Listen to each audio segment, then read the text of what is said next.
All right, let's continue our conversation about random things of interest to me. Yesterday was about time. Let's talk about attitude today and how essential attitude is in life. Um, used to have a sign in my office at Sacred Heart back in the 90s: attitude is everything. Maybe overstating it a little bit, but attitude makes a tremendous difference in your life. It's probably one of the chief predeterminants of what you're going to do in life, what you're going to discover in life, and where life is going to lead you. All a function of your attitude. Now, a lot of things can shape your attitude. You could have a miserable childhood, you could have lousy family relationships, you could have mental, emotional problems. All those things can weigh in, and many more, to really take the wind out of somebody's attitude. But in all honesty, if you don't have a mental illness or an emotional illness, your attitude really is up to you. It can be shaped by other people. It can be enhanced or diminished by experiences in life. But really what makes, there's a kitty beside me on the side, by the way. Hi, kitty. But really your attitude is your own. No one else's. Really can't blame anyone else for it, which gives us tremendous freedom, since attitude is a malleable thing. You might have a basic imprint based on kind of temperament and personality type, but there's both a very positive manifestation of that personality type, and there is a very negative manifestation of it, and then a lot in between. And what we really want to do in our life of self-awareness is examine our attitudes, question ourselves on a regular basis. Why do I think this way? Why do I feel this way? What is it that matters to me, and why? Self-reflection is a good thing. It can be an uncomfortable thing. It can be a messy thing. Just like talking about reactions to differences. All of us, sooner or later, will react negatively to something different. Justified or unjustified. That's a big part of our cultural problem right now. Is anything we disagree with, somebody wants to label as, oh, that's a racist attitude.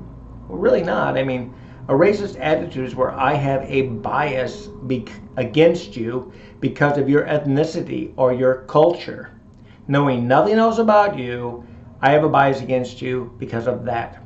That is really at the heart of racism. Might seem naive, but that's what it is. Anybody could be racist. Anybody can be bigoted. Anybody can be sexist. Doesn't matter if it's men or women. I mean, that's all there is, really. But that's a side subject. Anybody can have a bias. And you should know what your bias is and try to be honest about your bias rather than pretend you don't have one. Nobody lives in a state of complete, pure objectivity other than God. So I've got my bias, you got your bias, and our attitude often reflects what that bias is. So observe it, ask it questions, ask yourself questions, pay attention to what's going on in your reactions. Why are you reacting that way? Why do you feel threatened? Why do you feel put off? Why do you feel drawn to this type of person or this type of situation? Those are all good questions of self-awareness and will give you some insight into your attitude and self-awareness. And those are things that we should really want to have a better handle on, if at all possible. Because one of the things that attitude will really do for you in life, or rob of you in life, is motivation. If you typically have a good, positive attitude, not always, not Pollyanna, life is not always rosy, there are difficult things in life, but if you have a good, positive attitude, it can take you much further in life than a negative attitude. A negative attitude is almost always self-defeating. I can't do this, it won't work out, I don't get any breaks, I don't have good luck.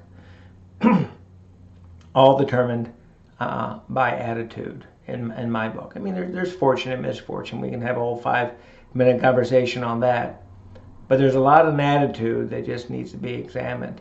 Anthony DeMello, a Jesuit, kind of a spiritualist writer back in the 70s and 80s, had a book called Wellsprings that had some good self-observation questions in it.